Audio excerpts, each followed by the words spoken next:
Visa and Mastercard are ubiquitous, but do they wield too much power? Our guest argues yes. We're joined now by Vass Bednar, Managing Director of the Canadian Shield Institute for Public Policy.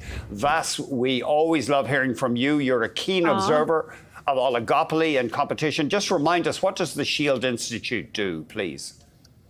We focus on helping Canada unleash its true potential. So we're really focused on economic sovereignty and sort of how to help Canada restore and rebuild that. A great theme. Let's talk about the credit card companies, though, right now. You penned one of your op-eds. They always make great reading.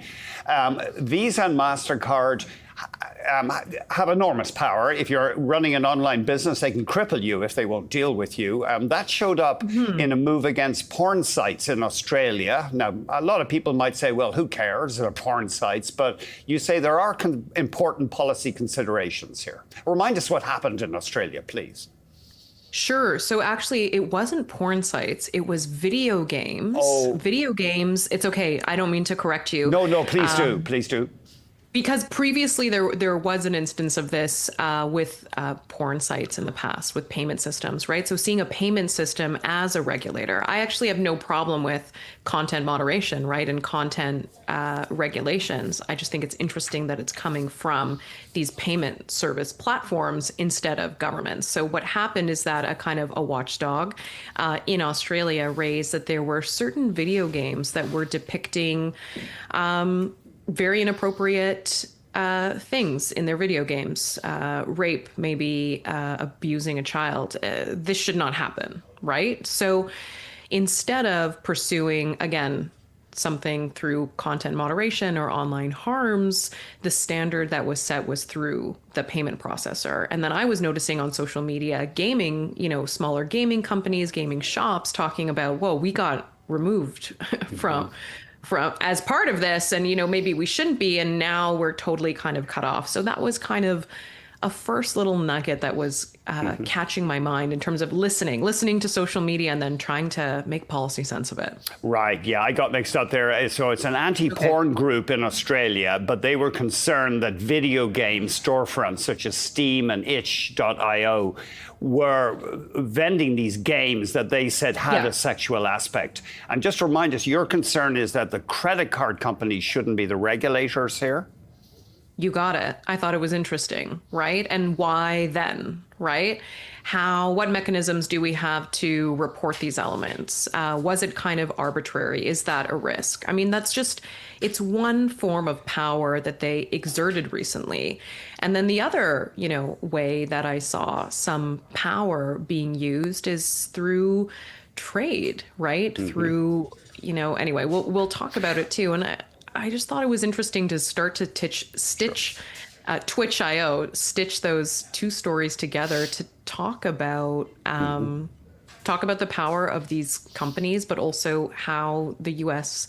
state might be protecting the dominance that they have. So just to fill the viewers in, Brazil has an instant payment system called Pix, which the government runs, I think. That's been fantastically popular in that middle-income country. But apparently the U.S. has moved against it. And your concern is they're just trying to prop up the power of Visa and Mastercard? Yeah, right. Are we seeing the U.S. kind of include Pix in that investigation as a way to protect Visa and Mastercard and say, there's an alternative, there's more competition, which people are always saying that we need, as you and I know, easier said than done. And how does that affect Brazil's sovereignty, their ability to build something new that is a competitor? And what could this mean for Canada, right? People are talking about digital sovereignty in big ways and small ways. I think it's something we need to make more tangible and kind of more real.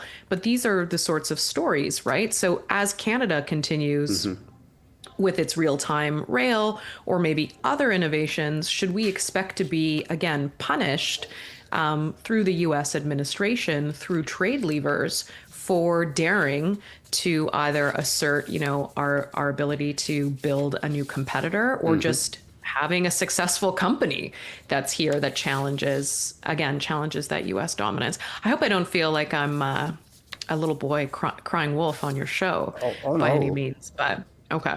I think these sound like serious issues. What is this Canadian initiative called RAIL? Can you remind us? Oh, the real-time rail is a payment system that I believe Payments Canada is overseeing.